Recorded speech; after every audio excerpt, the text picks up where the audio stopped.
This is exactly right.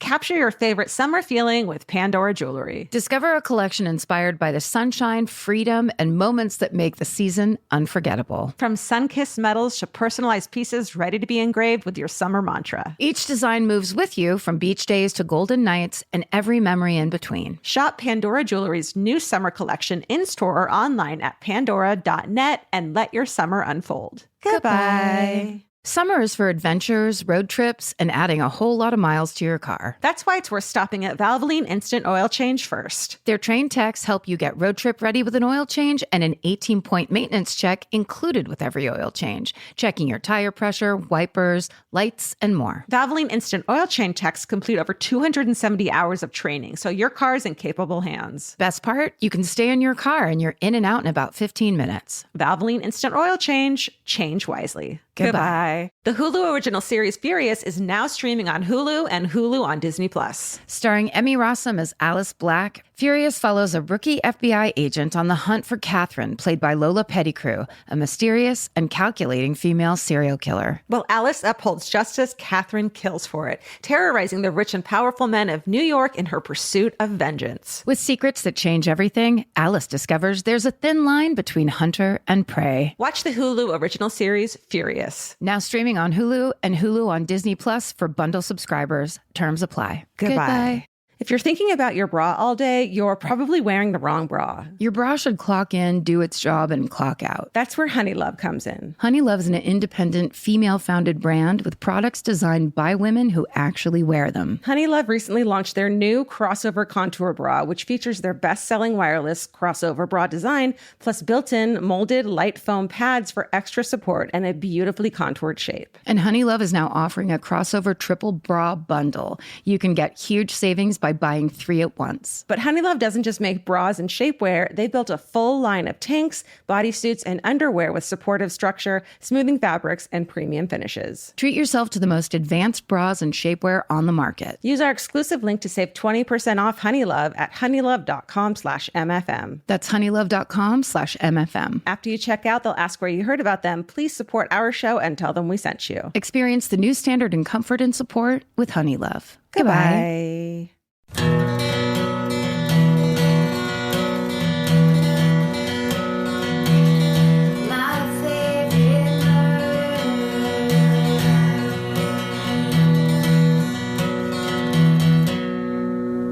Hello and welcome to Rewind with Karen and Georgia. Every Wednesday, we recap our old shows with all new commentary, updates, and insights. Today, we're recapping episode 62, which we named Trust Issues and Ice Skate Shoes. This episode came out on March 30th, 2017. All right, let's listen. I feel like I'm going to be the one that doesn't know the name of ice skating shoes and so says ice skate shoes. Let's check. You'd think, but you'll be surprised. Okay. All right, let's listen to the intro of episode 62. Welcome to my favorite murder episode. What is it, 67? Is it? I think so. Wow. So it's up there. We're pushing 70, baby. Holy crap. I know, that's kind of weird. Yeah. We're still kind of a baby, but we're not. We're like one of those old babies that's at New Year's. That you're like, should that baby still be breastfeeding? You're like, that baby shouldn't be up this late and it shouldn't be wearing a suit. No. Isn't it weird to see older babies with diapers? And I don't know how old babies are supposed to be when they stop wearing diapers. And you're like, is that not right? You mean the ones that are also wearing polo shirts? Like then stand around with long hair drinking bottles like they run the place? Like adults? Yeah. Oh, yeah. Hey, I met a girl today who met Ted Bundy's brother. Really? Yeah. She said that she grew up like in the town, but she was a lot younger. And she said that she was at a bar one time back home and her friend introduced her to this guy. And she was like, the whole time was like, there's something about his face that looks familiar. And then she said, but he also had this like in his eyes, this incredible look of sadness. And when he left, her friend was like, that's Ted Bundy's little brother. Oh, wow. I know. That's crazy. I know. Can you imagine? Did he have a little brother? Well, maybe she was lying. I don't know. I mean, I'm the last person who would know for sure. And I did Ted Bundy on this show. Well, why would you know? But I mean, it doesn't stick with me. But I know he had an older sister that also was his mom. Right. I wonder if his little brother, if he had one, was his mom's sister. If it was same Sid. Grandma. Right. Sister. If it was, if they figured that stuff out in the Bundy family after Ted left. Right. Or, yeah, if it was. Yeah. Yeah. Still. Rabbit hole. I bet his last name wasn't Bundy. I think it was. Really? Yeah. So it was like, this is Mike Bundy. Peter, Mike Bundy. Peter, Mike, or Greg Bundy. The Bundy Bunch. Ah! The Bundy Bunch. Come on, Karen. Let me say it one more time. So wait, you didn't, when you said those three names, you didn't realize you were doing a Brady Bunch reference until that moment? First two I didn't. The Greg I did. Then you caught up to yourself. Then and that's the moment of comedy. Is that it? That's the fun moment where you go, the comedy's writing itself. Oh. That's what that phrase means. It writes itself. Oh. It doesn't really. There's so much to learn. It reminds me of your Awesome Blossom moment on stage at Oregon. You'll all know what we're talking about later on. If we decide to post it. Oh, yeah. It's just always a secret. Yeah. This is my favorite murder, by the by, if anyone is unsure. Yeah. My favorite murder. That's Karen. I'm Georgia. We just got back from 3 shows in Portland that all are fucking awesome. Such a fun weekend. And thank you for the donuts. Thank you for the laughter and the screaming. Mm-hmm. Thank you for lots of good stories and things to walk away from. Revolution Hall was such a fun place to perform. In case we don't post it, can you tell the story of the army crawl? Yes. So let's see. That was the second night? I think so. No. It was the first night, second show. Okay, yes. First night, second show. So second show, yeah. We were at the end and I had picked a girl to do her hometown murder. Right. We called someone up from the audience. And she was telling this story about how her cousin found a dead body. And it was immediately my favorite story we've had so far because it was all the things that I enjoy, which is her cousin happening upon a dead body in a creek. Come to find out that's the dead body of a rapist and kidnapper, perhaps murderer, who was on the lam. So we were happy about him being dead. So it didn't feel gross. No guilt about the body, about the finding of the body or the discussion of the finding of the body. And as this girl is telling the story, she tells the whole story of the crime he did right before he went on the lam and then somehow died in the creek. They don't know. And I asked a specific question about, did your cousin tell you anything about what it felt like to find the body or touch the body or whatever? And she said she didn't know. And then Georgia said something. They went on to talking. I look over Georgia's shoulder and there is a girl, Elmer Fudd style, sneaking down the aisle. Not the aisle, on stage. No. I watched her come up the aisle, sneaking like a cartoon with her shoulders up and her knees raised high. Sneaking. And then she does an army roll onto the stage. And that's when I interrupt the two of them and then walked across. Before this happened, I saw Karen's face over my shoulder and it was like, I got chills just looking at your face because you looked like horrified. Yeah. And I slowly turn around in slow motion. There's a girl walking towards us on stage. And I say, that's not cool. You have to get off the stage right now. Went straight up to her. I was just like, because I'm thinking just drunk. You know, the beers at Revolution Hall were $3. Yes. People were definitely partying. It was their second show. It was a bit rowdy. Night, yeah. But she finally explains that she is the girl telling the story's sister. Yeah. I want to say that girl's name was Nicole, but I don't remember. No idea. There's no way. Finally, we realized she's okay to be there. And the only reason she came up on stage was because she knew the answer to the question I was asking. In sister fashion, she needed to correct her sister. Yes. And her sister was doing something wrong. Correct and add. Right. And then gave us great additional information. And then it turned out to be the greatest hometown 2-parter double sister storytelling. Yeah. But then the next night too, another sister came up. That was weird. Yes. That was super weird. That it was just like, fine. It was sisters backing up sisters weekend, all weekend in Portland. It was great. It was so much fun. Everybody was so great. Yeah. It really added. Yeah. Well, thank you, Portland. We're allowed to tease that we're going across the seas. Yes. Hello, London. And is it Ireland? Ireland? And they're going to ban you now that you said it like that. No. That was actually really good. Oh, because you live there, right? No, that was Scotland. Whatever. Now But that's where we're going, right? It's London. We have a couple shows in England. Mm-hmm. This is the tease. It's very teasy because we don't know what we're talking about. No. A couple shows in England, a show in Ireland, and a couple shows in Australia. Yes, and New Zealand. I mean, we get to go to New Zealand. Fuck yeah. We're kind of just like, we don't know if we have any listeners there, but we just really want to go to New Zealand. We want to see what it looks like. Yeah. It's going to be fun. So if you're in New Zealand and you like this podcast, will you get a couple of your friends to like it so that we have at least 50 people at our show? That'd be great. That's the dream. The dream is 50. And if you need to bring farm animals or children, that's fine. We just need to fill up whatever your local church hall is. Please. Yeah. Yeah. Yeah. So we're going cross international. We're like Pitbull. We're becoming international. Like summertime. We'll let you know.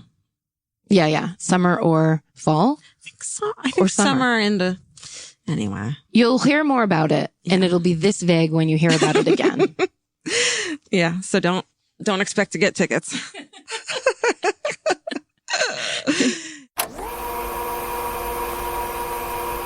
Okay, we are back from the intro. I mean, we had to discuss what was an incredibly legendary experience that I literally can still see it in my head of standing, because that theater was very small comparatively.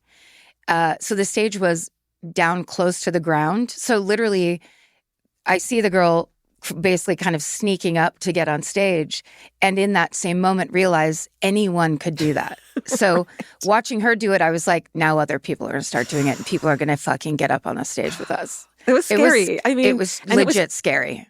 The other thing to think about is 2017, so no one knew about how to act at a live podcast show. Like it was a thing that the NPR podcast did, meaning everyone in the audience was well behaved and fucking knew how to act and only had 2 glasses of Chablis instead of fucking 6 Long Island iced teas, as we like to do at our shows.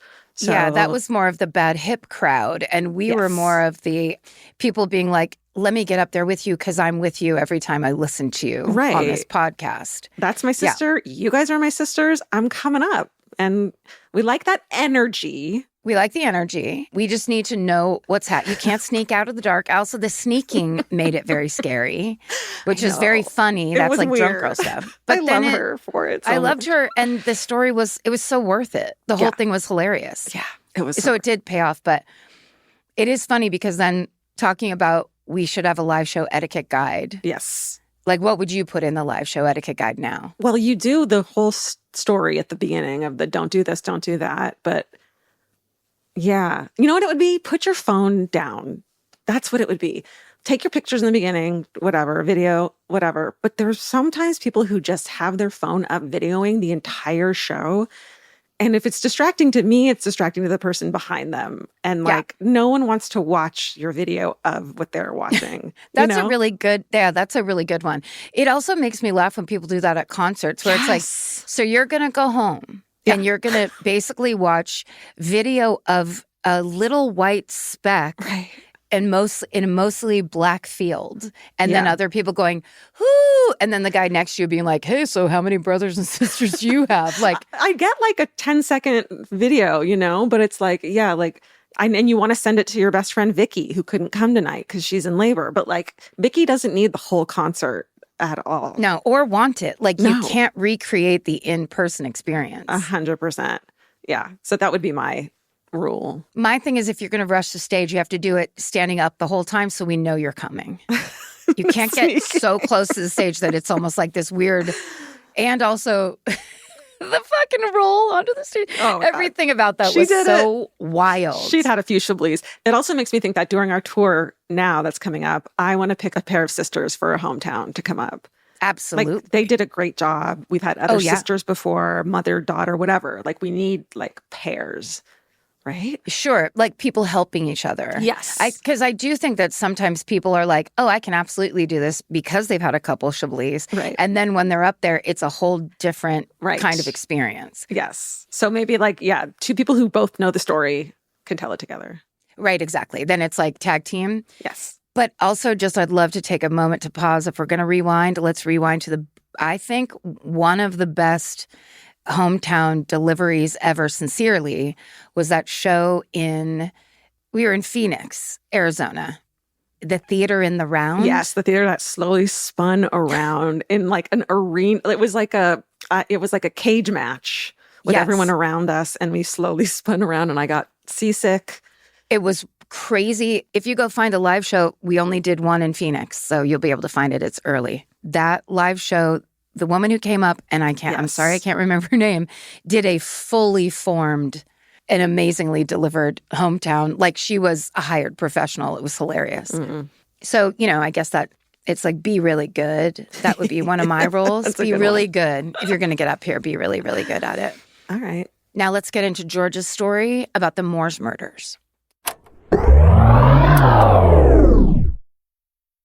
The right piece of furniture can completely change your room. And your life. It's amazing what one good couch can do for morale. And that's why there's Article. Article makes it effortless to create a stylish, long-lasting home at an unbeatable price. They take great care in curating their collection, focusing on pieces that stand the test of time. There's no filler. Every item is chosen for its craftsmanship, design, and lasting value. And with Article's 30-day satisfaction guarantee, you can shop with confidence, knowing that if you're not completely in love with your new furniture, you can easily return it. I recently needed to replace my old outdoor dining room table and chairs, so of course I went straight to Article. They have the Sarik outdoor dining set. I got it in khaki green. It's such a cute, like minty green. It looks so good in my backyard. I can't wait to have alfresco dinners all summer. We can carve pumpkins on it in fall. It's so beautiful. Article knocked it out of the park once again. Article's offering our listeners $50 off your first purchase of $100 or more. To claim, visit article.com/murder, and the discount will be automatically applied at checkout. That's article.com/murder for $50 off your first purchase of $100 or more. Goodbye.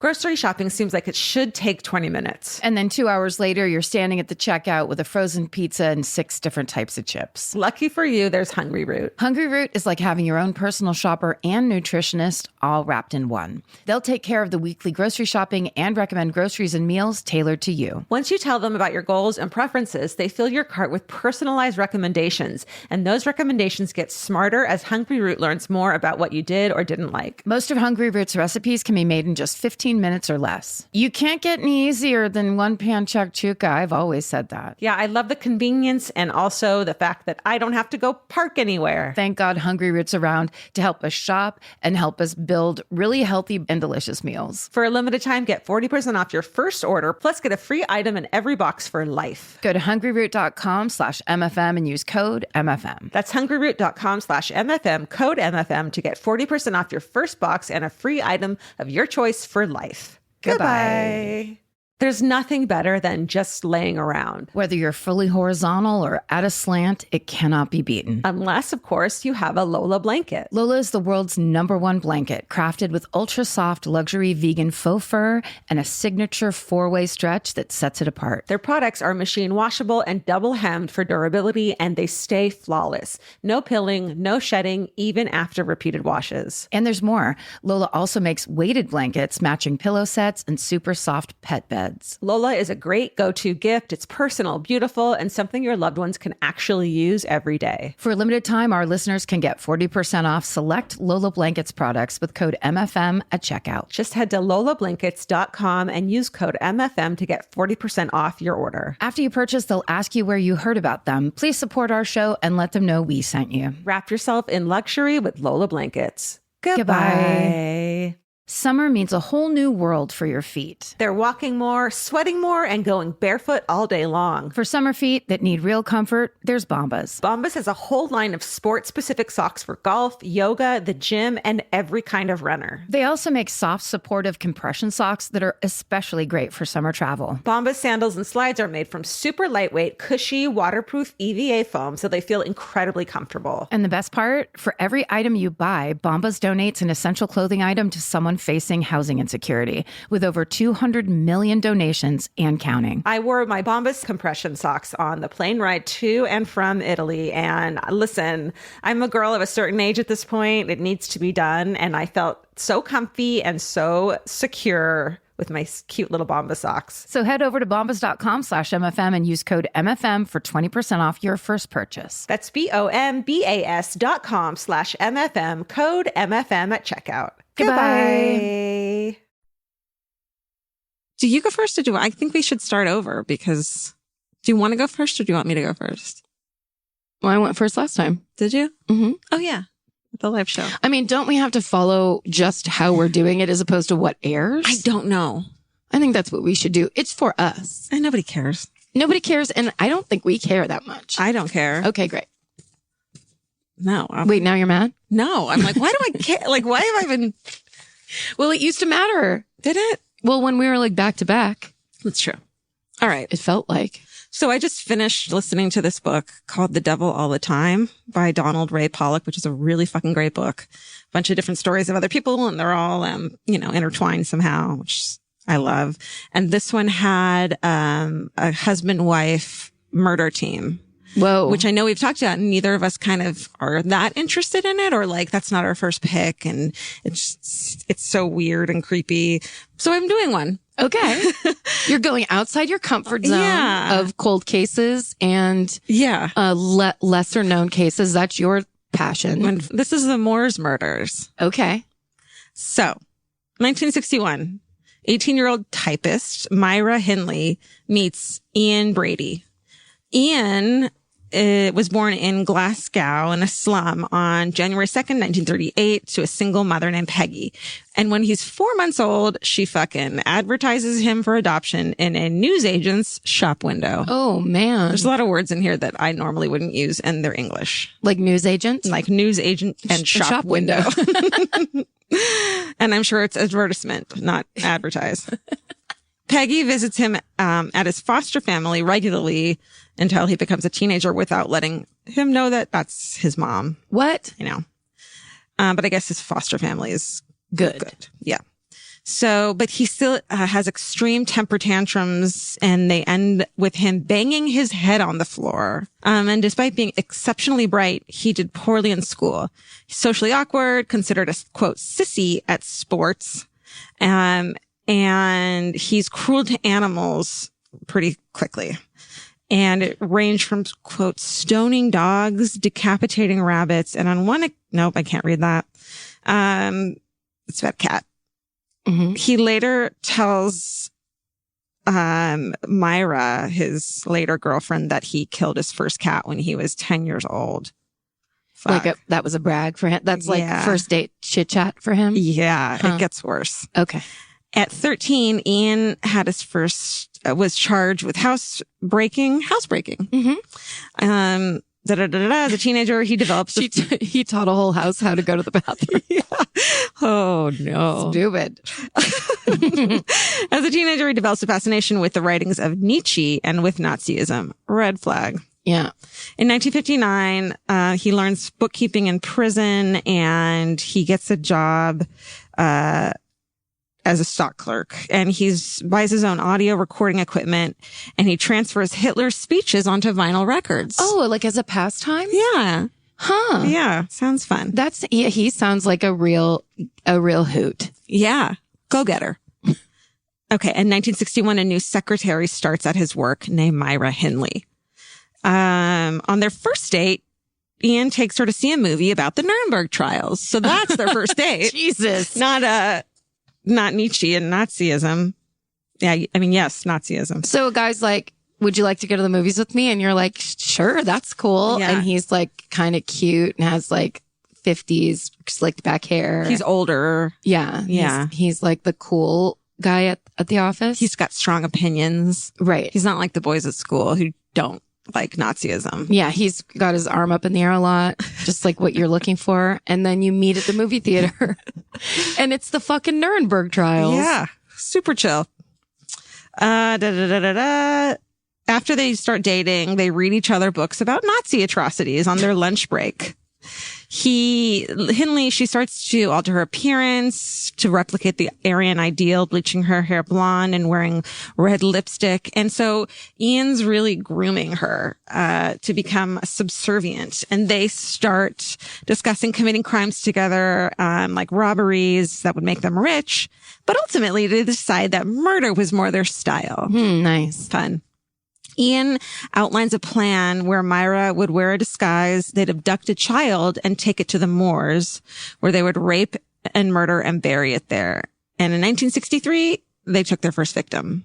Sorry. So in that discussion, what a risk. That's all I'm saying. Yeah. Is you really, I guess the Nuremberg trials was really the test. Yeah. Of like, is she going to go with this? Yeah. If you cry when a bunch of Nazis are being hanged, probably both. Then you know that, right? You know, you found the one. You found the one.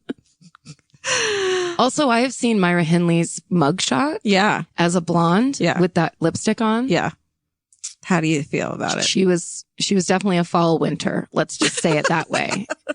She was definitely not a blonde. No. It's not complimentary to her face. I mean, I had bleached blonde hair once and it didn't look good and I knew it immediately. Yeah. And I wouldn't have done it for a guy.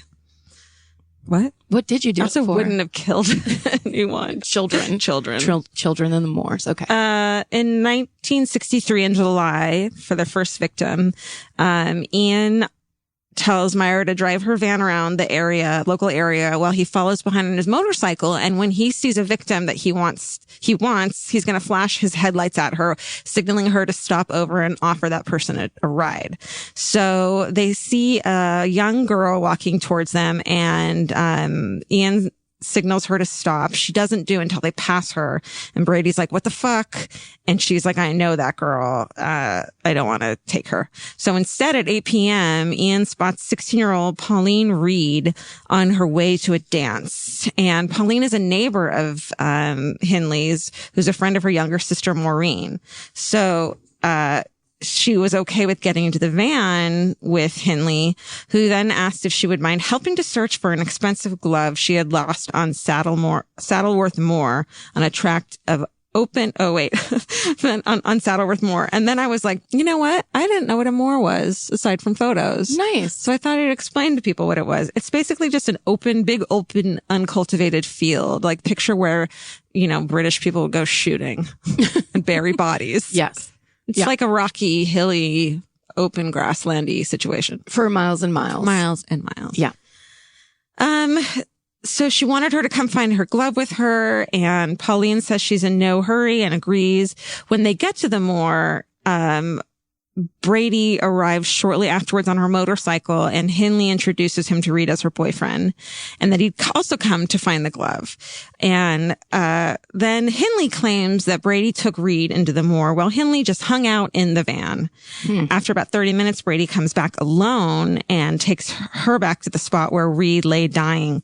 Her throat had been cut with a large knife, and the collar of her coat had been pushed into the wound, which sounds so horrific.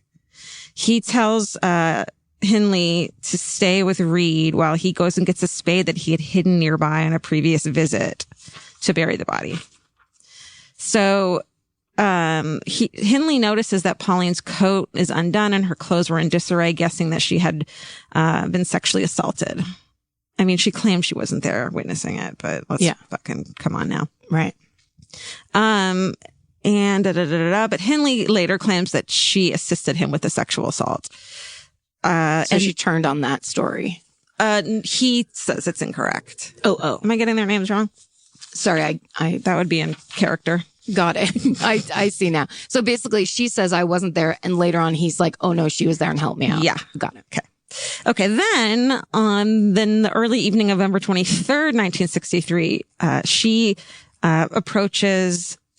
Myra approaches a 12-year-old boy named John Kilbride at a market in Lancashire and offers him a lift home on the pretext that his parents would be worried about him for being out so late, and offers him also a bottle of sherry. And he, as 12 years old, is like, hell yeah. But then they're like, well, we have to go make a detour to collect it. And that also we need help finding a glove in a moor. Ugh. So he's like, okay. And then when they get to the moor, Brady takes the child, and again, Hindley says she waits in the car while Brady sexually assaults Kilbride and attempts to slit his throat with a 6-inch serrated blade before fatally strangling him with a piece of string. So this guy's just a fucking animal. Animal, monster, psychopath. Okay. Then, in the early evening of June 16th, 1964, so this all happens within a couple of years, 2 years. Then in the early evening of June 1964, 12-year-old Keith Bennett is on his way to his grandma's house in Manchester when Hindley lures him into her mini pickup, which Brady was sitting in the back of, asking if he'd help load some boxes. And then she said she'd drive him home afterwards. So she goes to the moor again, and again. Those boxes out on the moor. Yeah, you know. I have to move from the moor. Hey, little 12-year-old kid, I need help carrying some heavy shit. Ding, ding, ding. The ultimate red flag. So if don't ask, adults will not ask you for help. That's right. Children. Yes. Also, don't walk around your goddamn town by yourself all the time. I mean, not that ever happens anymore. No, never. 30 minutes later, Brady comes back alone. And when Hindley supposedly asks how he had killed Bennett, he says that he had sexually assaulted him and strangled him again with a piece of string. And they buried him out on the moor. On December 26, 1964, Brady and Hindley visit a fairground in search of another victim, and they notice 10-year-old Leslie Ann Downey standing beside one of the rides. When it becomes apparent that she's alone, they approach her and deliberately drop something from their shopping cart close by her and ask her for help carrying the packages to the car. What a sweet angel. She's 10 and she's like, yes, I'll help you. She's at the carnival alone. Yes, I'm at a carnival alone and I'll help these two adults. And they're like, this is why it's so creepy, is it's a man and a woman. Yes. And in your mind, you're never, you know, like if you were hitchhiking and a couple stopped for you, a man and a woman. Yep. You feel safe. Yes, that's right. It's the old trick of having a woman there. It's so creepy. It's the worst. And also with little kids. It's so unfair. It's just like, it goes against everything your instincts would tell you. A huge trick.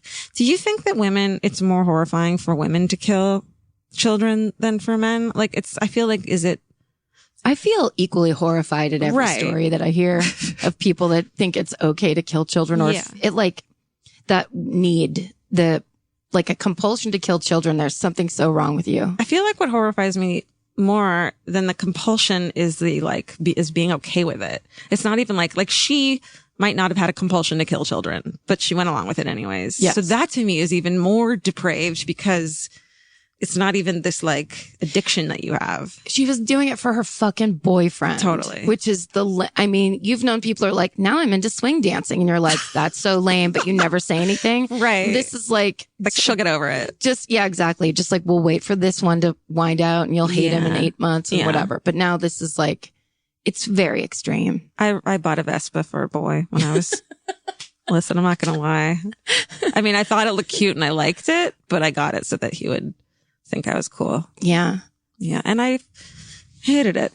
What'd you do? Proudly, I can say that the first bad experience that I had with a guy that was like that was someone who was secretly born again Christian. And then after we got together, unveiled that really he just wanted me to say the 7 magic words that would enable me to go to heaven when I died. What are those magic words? I accept Jesus Christ as my personal savior. You just said them. Oh, well, yeah, I'm in. I was already in. Yeah. With the Catholic upbringing. Was there red flag? Was there, looking back when you were dating, obvious things? Well, it was very short. So we were friends first. Everybody that I was we had this small group of friends and all the girls were in love with him. And then it was he picked me. Oh my God. And you're like, I'm so special. Exactly. And then a week later, he was like, I just need you to say these words and then come to my church with me. And then I don't really want to date you, but I need you to go to this church. Did he get a gold star? It was, yeah, seriously. It's did you get some kind of kickback for bringing me to fucking church? How many did you collect? And that's when I was like, oh, this is pathetically not anything I thought it was. Yeah, but if you were this fucking idiot, you would have been a Christian. Exactly. So, but I feel like I learned early the worst kind of most painful way of the ulterior motive thing, the second it comes out where it's even if it's do you like Star Wars? I'm like, goodbye. You fucking tricked me. How dare you? Oh my God. You better join your thing. You gotta it all has to come out immediately or else you don't trust them. That's right. Or I just don't trust him anyway. Anyhow, we'll talk about How I'm Alone later. Listen, I have all the trust issues in the world. Don't even. Anywho. Blah, blah, blah, blah, blah, blah, blah, blah. Carry some packages. Then they needed help carrying them into their house. So once inside the house, this sweet little girl is undressed. This is fucked up. Undressed, gagged, and forced to pose for photos before being raped and killed. And Brady again states that it was Henley who killed Leslie Ann Downey. Ian states that it's actually the Myra who killed Leslie Ann Downey, but of course she says it wasn't, that she was running a bath for her and came back and she was dead, which is like, fuck you. You know, here's the thing. Whatever the truth really is, it doesn't matter, because at this point, you could have been sitting at home waiting for him to come back from the moors. You're complicit, which means you might as well have been standing next to him, in my opinion. Yeah. And I agree. I now want to think the worst of you if you are involved in this at all. Yeah. It's not like it gets you off the hook somehow. Right. The next morning, they take her body to Saddleworth Moor and is buried in a shallow grave. Okay. So towards the end, we're getting towards the end. On the evening of October 6, 1965, they go to the Manchester Central Railway Station, and Ian picks up a 17-year-old guy named Edward Evans, and he introduces Myra as his sister. They drive back home. They're drinking a bottle of wine together, and Ian sends Myra to fetch her brother-in-law. When they get back to the house, Myra tells her brother-in-law that to wait outside. It's really weird. So basically, the brother-in-law, who is Myra's sister's husband, is kind of a small-time crook. And the whole year, Ian has kind of been cultivating this friendship and like grooming him to help him with his crimes. And it's said that David Smith is in awe of Ian. And basically, they kill this guy, Ian Evans, and try to get David Smith to go along with it. Although he doesn't, he says he'll come back the next day to help bury the body. And so sorry, he doesn't want to be there for the murder. He's all good with the burial, though. Well, here's the thing. So he says he was in the kitchen and didn't know what happened. But what comes out of this either way is that when David Smith gets home to Myra's sister, he tells her what happens, and they're both like, let's go call the fucking cops. Oh, good. Yeah. Like, can you imagine calling the cops on your sister like that? But also, was she always like this beast sister? I'm sure. Right? Yeah. Because, she must have been a sociopath to be just serial killing children. And she probably suspects something is happening between them. They're being weird and secretive. They're creepy. Nazis. A lot of Nazi behavior. Yeah. It's never a good sign. Never. So they call the police from a nearby phone box. I'm not going to change them. I'm just going to keep saying them. But they bring a screwdriver and a knife just in case Brady shows up. Oh, fuck. Can you imagine the phone box? Yeah. To the phone box. Can you imagine that scared that like the boogeyman's just going to be like, hey. Yes. I mean, once you realize that that's what's happening. Yeah, totally. So, but they don't even know that he's like, they thought maybe he just killed this dude that they were trying to fuck. Like, they don't even know that he's a child killer yet. Jesus Christ. Then, the next morning, Superintendent Bob Talbot of the Cheshire Police arrive at the back door. He's wearing a borrowed baker's overalls to cover his uniform, so she'll open the door. Nice. And he says his police officer comes in and that Ian is hanging out in the living room. He says he's investigating an act of violence involving guns. And, let's see, looks around the house. There's a room that's locked. He goes into the room. And when they come back, they say that they discovered a trussed up body and that he was being arrested on suspicion of murder. And, he's claiming it was self-defense, that they had gotten in a fight. Sorry, the trussed up body is the 17-year-old? Yeah. Ugh. And he's saying we got in a fight and it got out of hand. So we had to keep the body in a room? Right. And we were going to bury it. Jesus Christ. Yeah. I thought you were going to say they found a room full of gloves. Right. Hidden gloves that they had found. Just stacked to the ceiling. Oh, no. So Myra's not arrested with Ian, but she's questioned and she refuses to make any statement. She says it was an accident. They didn't have any evidence that she's involved, so she goes home. And then Ian's charged with an accessory. Oh, no. Then October 11th, Myra's charged with an accessory to the murder of the 17-year-old Evan Edwards. And then they request a search of all Manchester's left luggage offices for any suitcases that belong to Ian Brady. And on October 15th, they find a suitcase that belongs to him, and inside were 9 pornographic photos taken of a young girl naked and with a scarf tied around her mouth, and a 13-minute tape recording of her screaming and pleading for help. Oh, God. And Ann Downey, Leslie Ann Downey's mom, listens to the fucking tape. Can you fucking imagine? Man. That's John Walsh action. Right. That's fucked up. What did he do? He looked at photos of bodies, right? No, he listened to an audio tape of a little kid getting murdered to find out if it was Adam. Oh my God. Adam, right? His son was Adam. And was it wasn't. Oh! So he just, that's the worst thing of all time. I'm just nauseous thinking about that. That's horrible. So she says it's definitely her 10-year-old daughter.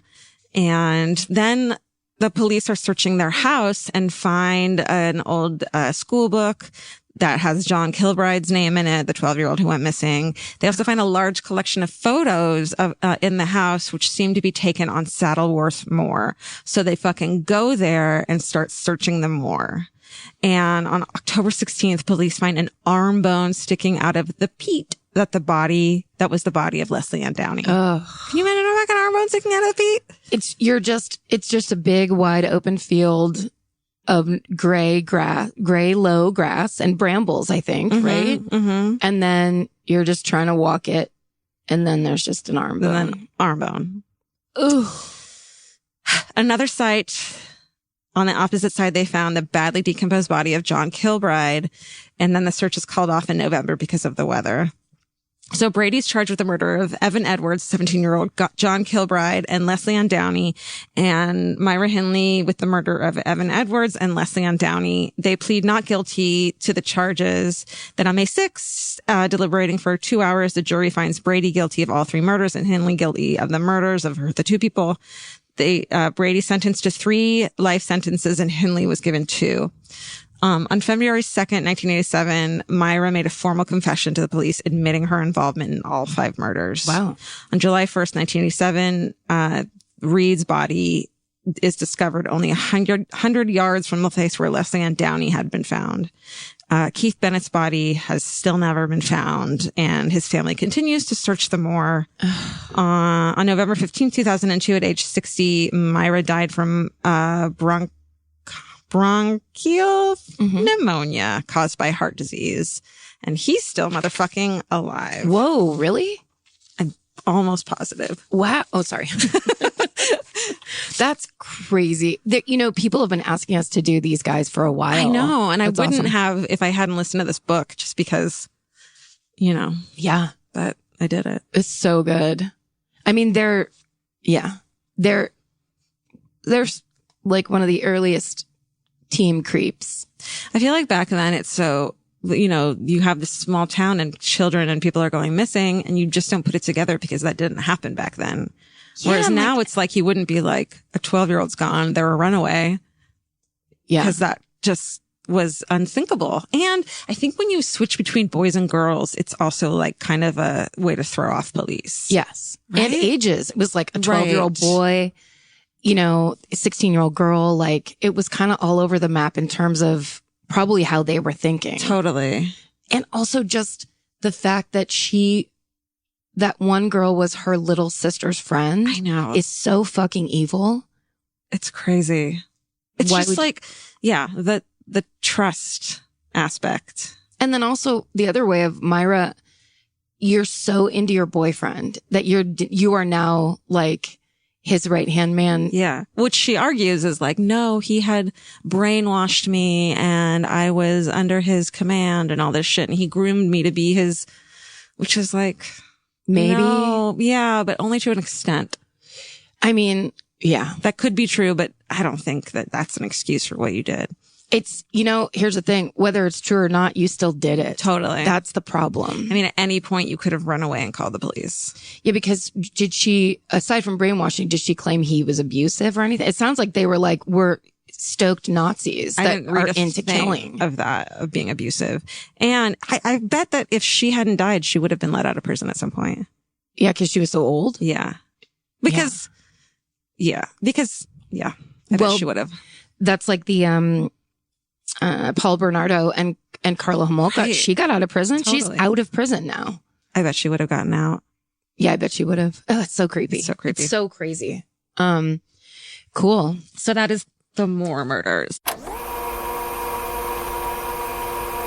And we're back. Are there updates on this horrible story? There are. So Ian Brady died in a high-security hospital in 2017 at age 79. According to a new BBC documentary, The Moores Murders, A Search for Justice, he had written an autobiography while he was in prison. There are about 200 missing pages, which is mind-boggling. And it's believed that those pages contain his account of the 1964 murder and burial of 12-year-old Keith Bennett. Greater Manchester police say they remain committed to finding answers for the Bennett family. I mean, what a horrible spot to be in. Do you even want to hear that from him? It's just, I can't imagine. And after all those years and the other families that did basically get that, right, I guess we'll say quote unquote closure, but at least an answer. Yeah. To still not have an answer is just a nightmare. Definitely. Okay, well, let's get into Karen's story about the gorilla killer. There's nothing better than just laying around. Whether you're fully horizontal or at a slant, it cannot be beaten. Unless, of course, you have a Lola blanket. Lola is the world's #1 blanket, crafted with ultra-soft luxury vegan faux fur and a signature 4-way stretch that sets it apart. Their products are machine washable and double hemmed for durability, and they stay flawless. No pilling, no shedding, even after repeated washes. And there's more. Lola also makes weighted blankets, matching pillow sets, and super soft pet beds. Lola is a great go-to gift. It's personal, beautiful, and something your loved ones can actually use every day. For a limited time, our listeners can get 40% off select Lola Blankets products with code MFM at checkout. Just head to lolablankets.com and use code MFM to get 40% off your order. After you purchase, they'll ask you where you heard about them. Please support our show and let them know we sent you. Wrap yourself in luxury with Lola Blankets. Goodbye. Capture your favorite summer feeling with Pandora Jewelry. Discover a collection inspired by the sunshine, freedom, and unforgettable moments that make the season so special. Whether you're planning a weekend getaway, gathering with friends, or simply soaking up every sunny day, Pandora Jewelry offers meaningful pieces designed to celebrate your unique story. From sun-kissed metals that catch the light beautifully to personalized pieces ready to be engraved with your summer mantra, every detail is crafted to help you express yourself with confidence and style. Explore charms, bracelets, rings, necklaces, and more, thoughtfully designed to complement every adventure and occasion. Each design moves with you, from beach days and road trips to rooftop dinners, golden nights, and every memory in between. Layer your favorite looks, mark life's meaningful moments, and create lasting reminders of a season you'll never want to forget. Find the pieces that reflect who you are and where this summer takes you. Shop Pandora Jewelry's new summer collection in-store or online at pandora.net and let your summer unfold. Goodbye. This podcast is brought to you by Squarespace. Every successful small business starts with someone saying, I wonder if people would actually buy this. Squarespace gives you everything you need to find out. From consultations to events and experiences, you can showcase your skills with a customizable website designed to attract clients and grow your business. With Squarespace's collection of cutting-edge design tools, anyone can build a beautiful, professional online presence that perfectly fits their brand or business. Get paid on time with professional invoices and online payments. Plus, streamline your workflow with built-in appointment scheduling and email marketing tools. Head to squarespace.com/murder for a free trial. And when you're ready to launch, use offer code MURDER to save 10% off your first purchase of a website or domain. Goodbye. Buying clothes is easy. That's why everyone's always doing it. But finding clothes you actually want to wear is the hard part. Get all your favorite elevated essentials at Quince. Quince specializes in effortless, high-quality essentials like ultra-soft organic cotton and premium Mongolian cashmere sweaters. They're beautifully tailored and built to last. And it's not just apparel. Quince also brings that same everyday elevation to everything they offer, from hotel-quality bedding and bath to kitchen staples, essentials, and thoughtfully designed furniture. They work directly with ethical factories, so you're paying for quality, not brand markup. It's so true that they have wonderful items that aren't just clothes. I have like 3 of their 100% mulberry silk pillowcases. I've bought throws from there. I've bought bedding from there. And it is just as great quality as their clothes and super affordable. Upgrade your everyday. Download the Quince app for app-exclusive offers or go to quince.com/MFM. Get free shipping on your order and 365-day returns. Now available in Canada and the UK too. QUINCE.com/MFM. Goodbye. Mine is the opposite of that. Mine is I went a Georgia Hardstark style. And What'd you call me? Did you say Hardstark? No, Stark, but my mouth did a weird thing at the end, which it does sometimes. It's my new thing. Sorry, thank you. I sound like I'm slurring, but I have been sober for quite some time. That's the problem. Or at least I should specify. Oh, right, Don't drink. Right. There's some people who are like, your sobriety means a lot to me. And then I'm like, well, I stopped drinking in 1997, but I am definitely on meth. Just keep it in mind, everybody. Okay. So when we were in Portland, I did the thing that you were just talking about where, we had 3 shows. We had 3 murders. I only learned that we had a third show, or at least was reminded we had a third show, like the day of the first day I was there. Steven texted me and he was like, I said, so I'm going to do this and I'm going to do this. And he goes, okay. And what's your third one? And I just wrote back, no. On Saturday? No, Friday. Okay. Yeah. Oh my God. Or maybe it was Thursday. It was late for me because I was like, are you kidding me? I have to do a whole nother one. Yeah. No, that's like, man, we need, you and I, I'm not saying we need to get our shit together with traveling because there has not been a fucking day when we're traveling that I am not scrambling. Yes. What is it about us? I think you and I both just work better when we're under pressure. That's usually, most writers are like that. And are so scared of failing and dread work so much that you put it off to the last minute. Well, because, and I will say this for myself, typing is not writing. So when you write for things like this, it is reading and kind of processing and figuring out a way you're going to tell a story. Right. The problem is that if you do it last minute, you're just reading something you cut and paste as opposed to telling a good story. And there's no personality in it. Exactly. And so, but I'm weird. I'm like, whatever. No. When I sit down and start working on the story that I like, I'm so happy and I'm so stoked. And it's like my favorite part of the week. Yes. But getting to that spot is so fucking hard for me. It's the bridge. It's the bridge to doing it. That's the hardest. Yeah. That's when I start doing a lot of laundry. I start wiping down surfaces that are already clean. I don't do anything. Oh, just sit there frozen. Yes. So here's the thing. In my panic of going third murder, I start working on this fucking guy, but he killed so many people across the nation that he didn't feel like a Portland killer to me. Okay. And I was very angry at him. But luckily he's still there for me because the second we get back, we have to record again. And so I was like, well, I'm going to go back. He supports you. That's right. Earl Leonard Nelson, the gorilla killer. Have you ever heard of him? No. All right. Does he kill gorillas? That's no, stupid. That's the thing. That's the dumbest joke. It's the worst. No. It's the dumbest name. What a bummer. Was he like, oh man? Oh, that's so insulting. Well, I've read, so this is one of those ones.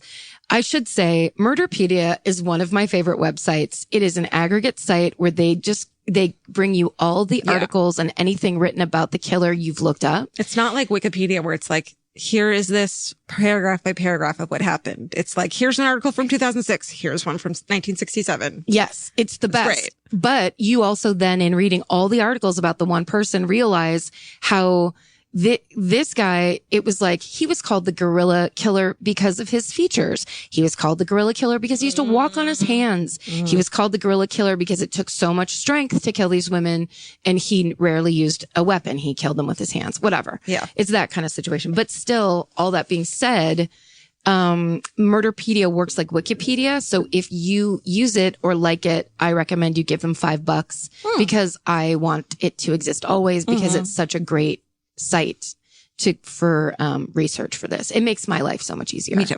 Okay. Earl Nelson, the gorilla killer. Not like that. When you think of crimes of the early 20th century. Yes, Karen. Which I do all of the time. You think the Lindbergh baby kidnapping and murder. You think Al Capone and Elliot Ness and the mafia crimes of Prohibition. Oops. You think of Leopold and Loeb. But meanwhile, while all of those things were happening, the first known American serial sex killer was on a rampage. And nobody knows about it. Or few people do. The Bay Area newspapers, because he started in the San Francisco Bay Area, called him the Dark Strangler because of his ability. So much better. Yeah, I know, right? Because he could slip in and out of these houses without being seen, sometimes in broad daylight. Oh my God. And later on, he was called the Gorilla Killer because he murdered women with his bare hands. But it turns out he was just plain old psychotic Earl Leonard Nelson. So Earl Nelson's mother and father both died of syphilis before he reached the age of 2. Oof. Yeah. That's a rough start. That's just your kickoff. That's just downhill. Yeah. That's like the bottom of the hill, and then you keep on going downhill. Then you're down in the sewer area. You're like, I'm at the bottom. And it's like, both of my parents don't have noses. So he's sent to San Francisco to be raised by his maternal grandmother, who is a devout Pentecostal. Nope. So he's got a fun and damaging childhood from a Bible-thumping old lady grandmother. It said he was already a quiet, morbid kid with a violent temper, but then he was expelled from school at age 7 for being incorrigible. Age 7. That sounds cute. Incorrigible. Yeah. What's his name again? Earl. Earl, you're incorrigible. Earl. But he then, at age 10, is hit by a streetcar while riding his bicycle. He has a head injury. Oh. He's in a coma for 6 days. Jesus. And when he wakes up, his behavior becomes even more erratic. He begins suffering from frequent headaches, memory loss, and eventually migraines. Oh, Jesus. So now his moody and angry periods are broken up by periods of mania in which he takes to walking on his hands or lifting heavy chairs with his teeth. Can you imagine if we saw a fucking 11-year-old lifting a fucking chair with his fucking teeth? A little 11-year-old where you're like, Earl, please put that down. Earl, sit down and eat your dinner. Eat your peanut butter sandwich. You don't need to do that with the chair anymore. This is also back when everything was made of solid wood. It's a fucking oak chair. Oh, Earl. He's picking it up with his teeth because he's like, I got to get this out of me. Oh, God. Okay. So it's quoted as saying, this is my favorite quote on Murderpedia about him. As a young man, Nelson was a daydreamer and a compulsive masturbator. You have to pick one of those. You can't be both. I think they go together nicely because it's like whistling, hands in pockets. What is the nightmare equivalent of a daydream? A chronic masturbator. We both had the answer. Also, 80% of most serial killers are chronic masturbators as children. That's one of those Harold Schechter, look out for this red flag things. As a teen, he was a regular at the bars and brothels of the Barbary Coast, which was like the red light district of turn of the century San Francisco. When he was 18, he broke into a cabin that he thought was abandoned, and he was arrested and spent 2 years in San Quentin for it. Fuck, can you imagine being a teenager in San Quentin? I bet it wasn't that cool. No. So he enlists in the Navy. He gets kicked out for behaving oddly and erratically. He was because it was World War I, he enlisted in and got kicked out of the military 4 times. Holy shit. And he just kept signing up under a different name, and they would take him because it was like active duty. They needed people. And you're like, you're too crazy to go to the front lines. Yeah.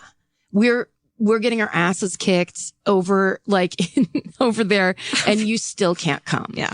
And just be a bullet catcher. So the last time he was in the Navy, and he got kicked out because he refused to do anything but lie on his cot and rant about the great beast of Revelation.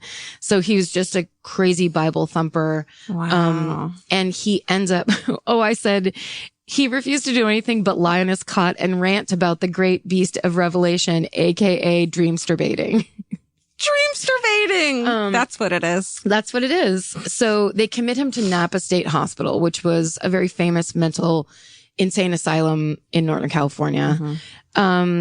It was there that it was discovered he had both gonorrhea and syphilis. Oh my fucking God. Yeah. Dude, your brain has no chance at this point getting hit by a fucking car. You probably were born with syphilis. Yeah. These things eat your brain. His brain was just never not inflamed. I almost feel bad for this guy until I probably find out what he does. Yeah, you won't feel bad later, but you can definitely feel bad for 10-year-old Earl because he did not have it good. There's a reason he was picking up chairs with his teeth. So he managed to escape 3 times from Napa State Hospital before the staff just stopped trying to find him, which is the opposite of the three strikes law. So he goes back after the 3rd time he escapes. He goes back, lives with his aunt again in San Francisco. His aunt gets him a job as a janitor at St. Mary's Hospital. St. Mary's Hospital is where my Aunt Mary works. Full circle. Okay. So there at St. Mary's Hospital, he meets and marries 58-year-old spinster Mary Martin. He's 24. Ooh, Mary. She's very shy and reclusive. Aww. And, and obviously an old maid. Here comes Earl. 58-year-old old, and she's an old maid. Well, I mean, 58. Sorry. As a 47-year-old, I'm going to say, yeah. Maybe she's single as fuck. Maybe she's not an old maid. You know what I mean? I don't know. Well, also this was back when you were supposed to get married when you were 14. Right. And have 6 kids by the time you were 20. Right. So she was way out of the window of possibility. Just kind of standing around St. Mary's Hospital, staring out the window, pulling her sweater across her. Waiting for a 24-year-old psychopath to save her. And then he shows up. And then it comes. There he is, Earl. So he turns out she's very shy and reclusive. He makes her life a living hell. He is insanely jealous. He refuses to bathe. He has terrible manners and an insatiable sex drive. What was their dating life like? The two of them, I think whatever the equivalent of the trials of Nuremberg, they went to see that every fucking weekend. Right? Right. Also, Earl, has terrible migraine attacks that sometimes leave him unable to walk. And one time during one of those attacks, he falls from a ladder at work and hits his head. Fucking fuck. Come on. Double head trauma. They don't cancel each other out? No. Now he's really nice. That's all it took. That would be amazing. He got knocked back into place. And, oh no. And he just started working for Habitat for Humanity. He was like the chillest bro at the beach after that. And that's the end of the story. Oh my God. And then she went on to kill people. Right? Oh, I just really quickly have to say, total sidebar, but talking about chill bros at the beach. So Riz Ahmed, of course, is on my DVR recording. And so I finally brought myself to watch the episode of Girls that he's in. Did you watch it? I love the show. I'm caught up. Okay. He's in 2 episodes. Yes. Yeah. Him and Lena Dunham's character getting together. All I have to say is I'm really mad. Why? I'm really fucking, first of all, why? Like because she wanted to make out, because Lena Dunham wanted to fucking make out with Riz Ahmed. Yeah, clearly. She made it happen. Mm-hmm. She was just like nonstop power eye contact. It made me less attracted to him because I don't like scrawny guys. And he's scrawny. It made me love him 10 times more than I already did because I was like, it was like as if that was not a TV show. Mm-hmm. And I was like, why would you pick her? Why didn't you pick me? I wasn't at that beach or that beach party. I didn't see you rapping. Yeah. I wasn't there to make it happen. And if I were there, I would have never been anywhere near you. Yeah. Not have talked to you. You wouldn't have had early. the balls to be like, that guy's going to want to fuck me. I'm going to go talk to him. That's right. I wouldn't. Well, that's what I love. I mean, fuck, I love that about her. I do too. It's just, it was never even a question about him wanting to fuck her. Like, I know. It's just like, this is happening. I'm making it happen. This is the guy that's going to fuck me now. Which actually does happen often. Yeah. But the thing, I agree with all of that, but I was just like, oh, he's too scrawny. Fuck you. I'm mad at you and her. All right. I should have never gone into that area. Okay, sidebar. But it hurt me deeply. And I was surprised because I was like, what? I don't give a shit. And I knew what the plot was. He was such a stupid stoner. It was so great. I know, but I love that. Yeah. Anyway. Okay, listen. Here's what I'm telling you. He fucking falls off a ladder because of a migraine, double down head trauma. Oof. He leaves the hospital after 2 days because he won't stay there anymore. Head wrapped in bandages. So he's just running around on the street like a lunatic with a head wound. Like fucking Frankenstein. Yes. And he goes back home. Now he's more paranoid and violent with his wife. She's like, come the fuck on. Yeah. She's like, this was already weird. I already doubted it, but I did it anyway. Yeah. Now I can't talk to my own brother without you freaking out. Like he would literally get jealous if she talked to her brother. And she's 60. So one of the articles I read said that she had a nervous breakdown because of him, but there just one. Either way, she divorces him within 6 months of them being married. Wow. And although I like that he was way into older ladies, it gives me hope. Oh my God, Karen. Sometimes I have fun as I write these things. All right. So you're going to get a sweet young thing like Riz Ahmed. That's right. But not in his 20s, doesn't pick shit up with his teeth. No. I thought you were trying to, yeah, definitely a stoner. Yes. Someone chill, with eyes that take up 2/3 of his head. Mm-hmm. Anyhow, in 1921, he turns from burglary to sex crimes. He attempts to molest 12-year-old Mary Nelson after seeing her playing in her basement and then deciding to pose as the gas man. So he sees a little girl playing in a basement, knocks on the door, says he's from the gas company. Her older brother, who's like in his early 20s, I think, lets him in. He goes straight down to the basement and immediately attacks her. She fights him off, screaming. The brother hears, runs downstairs, goes to fight him. He like squirms past the brother, runs outside. The brother follows him, runs after. They fight in the street. Oh my God. And then Earl punches this kid in the head and gets away. Oh no. Head injury. New head injury. 2 hours later, Earl is picked up riding a trolley car. He's just like around, he's in the neighborhood. He's like, oh, let's go some sightseeing. Yeah. He's like, where's that super crooked street I've heard so much about? That night in jail, he plucks out all of his eyebrows with his fingernails. Ooh. Yes. So he's already a creep. Now he has no eyebrows. Yeah. He's recommitted back to Napa State Hospital and stays there for 4 years. So then he's released. And then I wrote, what do you think happens next? A, he gets a job as an accountant, lives a productive life and molestation-free life. B, he dreams to race his way into an early grave. Or C, the killings begin. I'm going to go with C. Yeah. The killings begin in 1926. So on February 20th, 60-year-old Clara Newman answers the front door to a man inquiring about her rooms to let sign in her front window. The man tells her his name is Virgil Wilson. He's carrying a worn Bible and he's very polite. Clara brings him up to the room she's renting, and there he turns from kindly Bible lover to pure animal and strangles her to death. He rapes her dead body, leaves her dress bunched up around her waist, and leaves. On his way out, Clara's nephew sees the man in the front hall. He asks what the man is doing there, and the man says, tell your aunt I want to rent the room. I'll be back in an hour. So the nephew goes back to his books, and they don't discover the body until in the attic room until that night. Oh my God. 2 weeks later, he kills Laura Beale in San Jose in the exact same way. She is a landlady that's renting out a room. He comes holding a Bible. It seems so easy. Yes. And being like, I'm interested in your room. At this time, the difference is he uses a belt to strangle her to death. And she's found in the rental room naked from the waist down. Honey. So then 3 months pass. And then Earl's cross-country killing spree starts. So he basically does the exact same thing over and over. Like he'll kill a woman who's letting a room, and then he like either stays in the city and does it again, or he jumps on a train and does it in a different city. So he does it everywhere. So on June 10th, he kills Lillian St. Mary, who is 63 years old in San Francisco. On June 24th, he kills Anna Russell, who's 58 in Santa Barbara. Then he goes back up to Oakland and he kills Mary Nesbitt on August 16th. On October 19th, 1926, this is all 1926, he kills Beatrice Withers in Portland. She's only 35 and her body was stuffed into a trunk.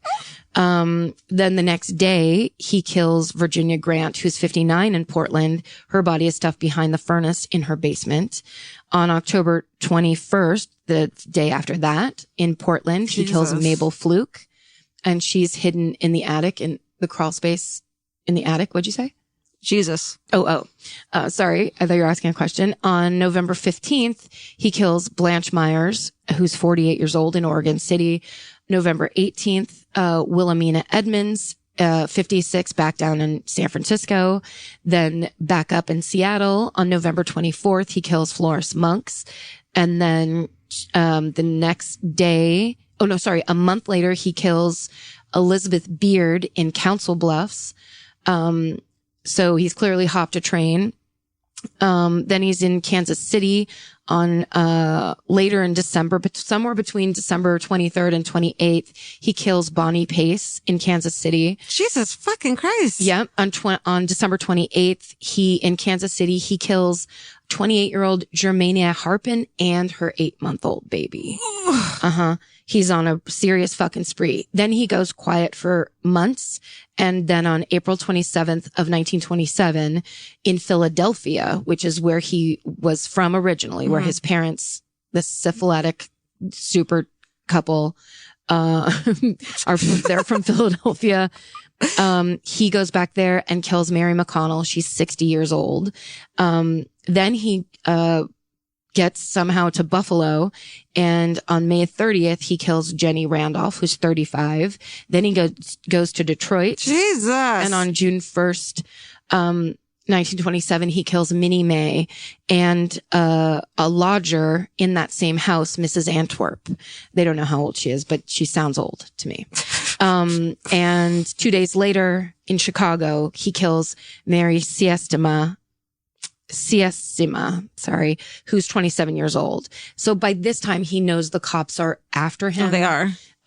He's just on like a killing spree. And they know it's one dude doing all of this. Yes. And the people, cause a lot of these are boarding houses. So there's other eyewitnesses in the boarding house, not just the lady who shows him the room. Sure.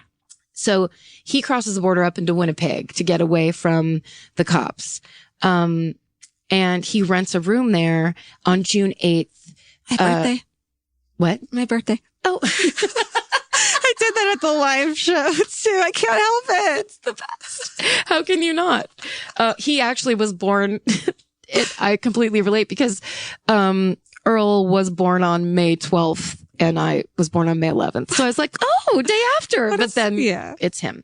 All right. So he crosses the border into Winnipeg, rents a room, and on June 8th, he strangles 14-year-old Lola Cowan, who was selling paper flowers door to door. Oh, honey. To help her very impoverished family. Fuck. He stuffs her body under the bed, leaves that boarding house, and the next day he's wandering around the same neighborhood in Winnipeg and he sees Emily Patterson, who's 35, cleaning her house, and he somehow gets himself inside her house. He strangles her to death, rapes and mutilates her dead body, and stuffs her under the bed, and leaves without being seen. So she's reported missing by her husband. And that night, when her husband goes to sleep, he kneels down next to the bed to pray for strength and to pray to find his wife. And when he goes to stand up, his leg catches the bedspread and he looks down and sees his wife's wool sweater sticking out from underneath the bed. So he reaches underneath it and touches the dead body of his dead, mutilated wife. Oh my God. If I didn't say dead so many times, that would have been a really well told kind of build up. Well, that's this podcast. I mean, isn't that who we really are deep down? Dead. So, by By the time Mr. Patterson calls the police and says that he has found his wife, the body of Lola Cowan has also been found. And the same morning of Mrs. Patterson's murder, Earl left the house, went down, sold his clothes at a secondhand store, took the money that he got for those clothes, and goes down to a barber to get a shave. And when he sat in the chair, the barber had noticed that Earl had blood in his hair. Ooh. So when the story of these murders comes out, the barber goes to the police and tells the story, gives the description, as does all of the people that live in the boarding house where Lola Cowan's body was found, because there's all kinds of people that saw that guy who stayed in that room. Sure.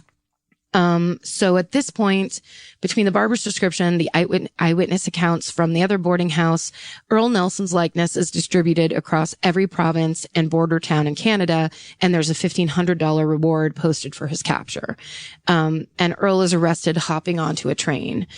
So here's the thing. He is a master escape artist. So once again, he escapes from jail. Yes, he can pick any lock. So they had taken his shoes, socks, and belt when they put him into the jail cell. So he escapes with none of those things. And that night he finds a barn. He hides in the barn. And in this barn, he finds an old moth-eaten sweater and a pair of ice skates. What? So he pulls the blades off the ice skates and makes the ice skates into shoes. Oh my God. Because he doesn't have any shoes. You love it. I fucking love it. So, cause he's crazy. Yeah. So then he goes, when the next morning he leaves that barn and just goes fucking walking out, and he ends up bubbing a cigarette from a guy and chatting with him for a while, because he doesn't think he can get caught because he's now been murdering women for a fucking year straight. Yeah. And he's standing around smoking and chatting in ice skate shoes. And the guy's like, "What up, crazy?" and calls the cops. Holy shit. Yeah. Can you just, what if someone you knew just showed up in ice skate shoes to a party? Also, where it was like, he pulls the blades out. So was he walking on, was there like that one rim down at the bottom? And there's no way they were his size. Yes. Like, what are the chances of finding like a size 10 fucking ice skate shoes? His perfect ice skate shoes. No. Just imagine, I just want to picture a friend clomping over. He's like, he's walking down a gravel road in ice skate shoes. Perfect. Earl, you fucking idiot. All right. Become an accountant, you dumbass. Dumbass. So this smoking guy, of course, alerts the authorities. Earl's recaptured. He's taken back into custody. He's tried. He's, after less than an hour of deliberation, convicted of Emily Patterson and Lola Cowan's murders, and he's sentenced to hang in Winnipeg on January 13th, 1928. One report said he struggled for 11 minutes before he died. Whoa. With that hanging. But then another said he died instantaneously, and then made a very specific note of saying why people would die, take too long to die if the rope was too short. I think they would do that a lot for people they wanted to suffer. Really? Yeah. Because what you want to happen when you hang someone is for their neck to break. Yeah. But if it's too short, right? And they fall, their neck doesn't break. They just slowly fucking choke to death. Yeah. Sounds horrifying. Yeah. Either way. Or if it's too long, they're like the snap doesn't happen. And this guy, by the time they catch him and know who he is and what his history as the Dark Strangler gorilla killer is, they're like, I don't know, maybe make that thing 7 feet long. Do you know they did that in Nuremberg when they killed a bunch of the ex-Nazis? They gave them the long rope special? They gave some of them, they purposely gave some, 15 minutes of choking to death. Yeah. I mean, I watch Nuremberg movies too. And on your Vince's first date? On our first date. I knew it. I knew you two were up to no good. Earl is suspected of more murders that didn't fit the gorilla killer Dark Strangler MO because of those two cooling off periods. So after his first two murders, there were 3 months before that spree started, and they think that he killed other women, just either not old or not landladies or not strangled. I'm dying to know what he looks like, what his personality was like. They just said he was scary. His family members were scared of him, and that aunt that he would go back and live with. They said he was like a big kid and he was a big violent kid. So he kind of couldn't be reasoned with. Yeah. So they just did whatever he wanted and hoped he would leave. Jesus. Was what the aunt said. So, the family was just totally scared of him. So apparently he was just super violent and weird as fuck. Aggressive. And there's actually a really good story of the aunt that time when he, got out of jail, escaped from Napa State Mental Hospital. He showed up at her window one night as it was raining. No. And she said she turned around and she said his eyes were black and he had a really weird hat on and he was just staring through the window in the rain and it scared the living shit out of her. So she let him in, but she basically convinced him, you better leave because they're going to come here first to look for you. And she just got him to leave as soon as possible. Can you imagine, like, it scared her, and then even when she realized she knew who it was, she was still scared out of her fucking mind. It's not like, oh, okay, it's just you. Yeah, it's no. like, oh, fuck, it's you. oh, fuck, it's you. Yeah. Oh my God. Okay. Sorry. Yeah. So he's could possibly, I think they said between 20 and 26 confirmed victims, but they think there could be many more because he was also all across the nation and up into Canada. And, Harold Schechter, who's written so many great true crime books. There's a book he wrote called Bestial where he talks about, Earl Leonard Nelson, the gorilla killer. Amazing. I've never fucking heard of that. Me either. And that's huge. Yeah. The first sexual serial killer. Yeah. I mean, not in America. Right. Okay. Is just because I thought the same thing where there was that guy, Peter Curtin in Germany. There's a couple other ones, but this guy was like the first one they know of in America. That's a lot of fucking people. Yeah. Dude. A lot of old ladies just trying to rent a room. Oh, man. Well, thank you. No, thank you. And we're back. Karen, any updates on this awful story? There are. First of all, the update is skate shoes was from that guy. It's one of my favorite details of any case is escaping, being naked, running, and then making skates out of, like, stealing ice skates from somewhere and making skate shoes. Yeah. It's so funny. I mean, it's just insane. So in 2022, author Alvin Esau wrote a book about this case and the various political and professional issues that arose in the pretrial, the trial, and the post-trial periods. And it spotlights the clash between Earl Nelson's court-appointed defense attorney and psychiatrist, and even the role of Canada's so-called official hangman. It also highlights issues about the social construction of serial killers, debates about capital punishment, psychopathy, the scope of the insanity defense, the effect of pretrial publicity, and a trial being, quote unquote, public entertainment. Right. The last, that sounds fascinating. I mean, like, what a book that digs into all those things that basically so many true crime podcasts talk about. Totally. At the time, Earl Leonard Nelson was considered the deadliest American serial killer. He has since been dethroned by the horrifying Sam Little. Sam Little got covered in episode 167, but yeah. Wow. I mean, that's such a huge case and so many insights for something that I haven't heard about it since you covered it.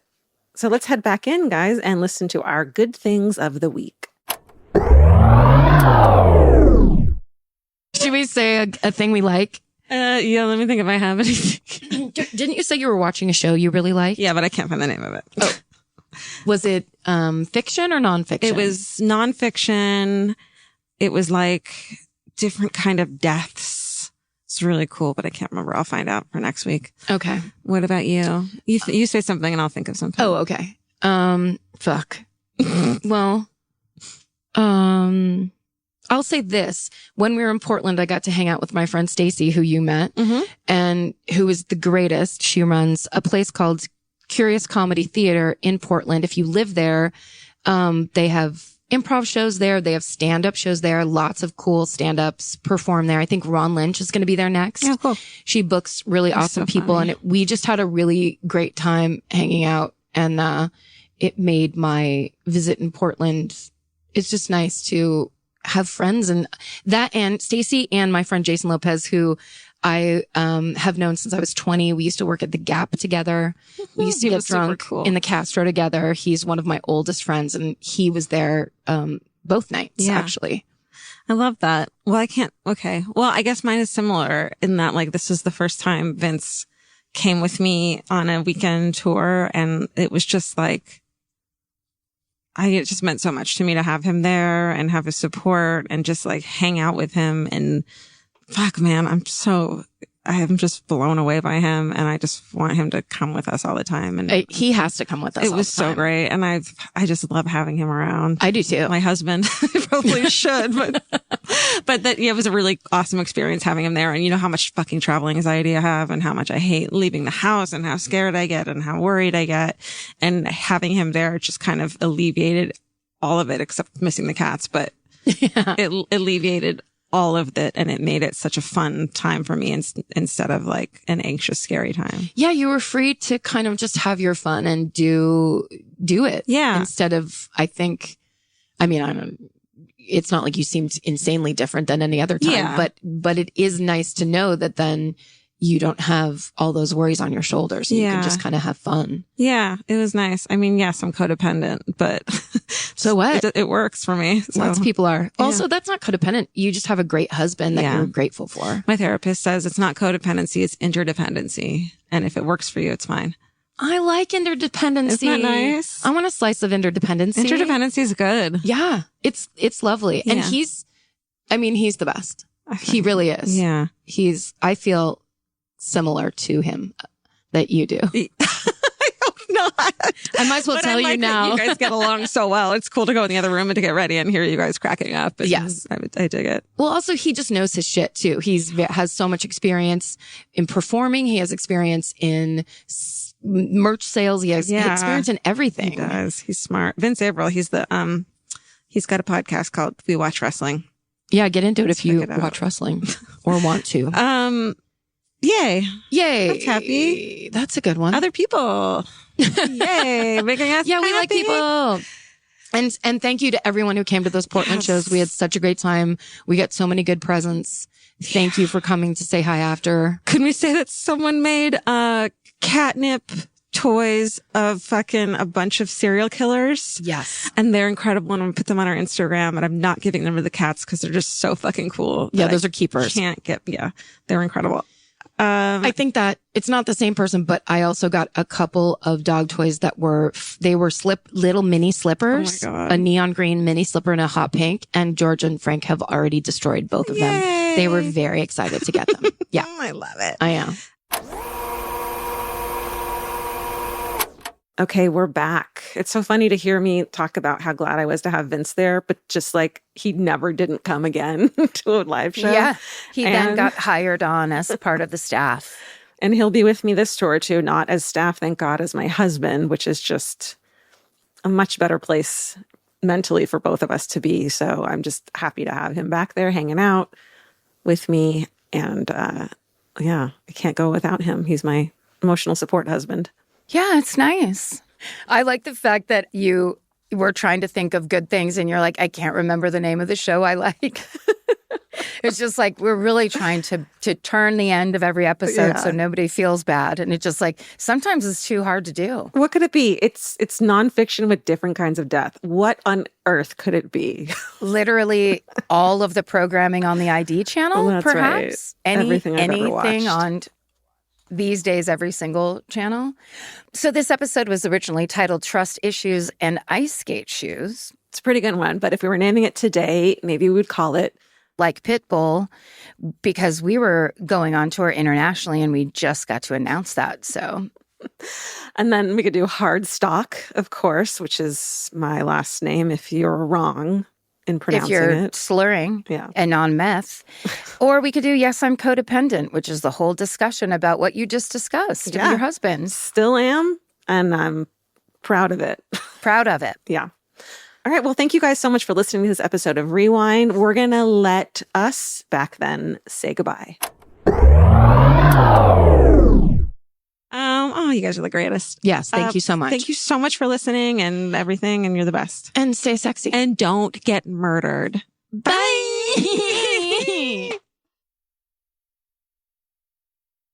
In the summer, healthy habits are easy to keep until you leave the house. You walk out the door, and the next thing you know, you're barefoot and feral in a gas station candy aisle. That's why Kachava makes it easy to maintain your routines. Kachava is an all-in-one nutrition shake, and now it comes in new travel packs. Every packet gives you a simple shake with protein, fiber, vitamins and minerals, greens, probiotics, omegas, electrolytes, and more. They're easy to toss into a bag, easy to take on the road, and a simple way to stick with your normal wellness habits, even when your schedule changes. Man, that Kachava matcha in the individual packs is like my dream snack. It's exactly what I need and want in between the not great meals I'm eating for lunch and the snacks I would have had anyways that are terrible for me. Like, this is something I feel like I'm treating myself when I take. You're treating yourself to vitamins, fiber, all these things that your body really wants and needs and kind of craves that it does seem like it takes a big effort to get. So now you're getting it all in one packet and in a little drink you like. Take your daily ritual with you. Go to Kachava.com and use code MFM for 15% off your first order. That's Kachava, KACHAVA.com, code MFM. Goodbye. Calling all amateur detectives and podcast obsessives. Virgin Voyage's second true crime voyage sets sail March 20th, 2027 for a 5-night escape to Grand Turk and the Beach Club at Bimini. As part of the On Air at Sea collection, this immersive sailing brings together fan favorite podcasts, including Disgraceland, Buried Bones, and Wisecrack, for live recordings, behind the scenes access, exclusive meet and greets, and crime themed programming that you won't find anywhere else. All aboard our award-winning kid-free ships. Head over to virginvoyages.com/truecrime to secure your spot. Goodbye. The Hulu original series Furious is now streaming on Hulu and Hulu on Disney+. Starring Emmy Rossum as Alice Black, Furious follows a rookie FBI agent on the hunt for Catherine, played by Lola Pettigrew, a mysterious and calculating female serial killer. While Alice upholds justice, Catherine kills for it, terrorizing the rich and powerful men of New York in her pursuit of vengeance. With secrets that change everything, Alice discovers there's a thin line between hunter and prey. Watch the Hulu original series, Furious, now streaming on Hulu and Hulu on Disney Plus for bundle subscribers. Terms apply.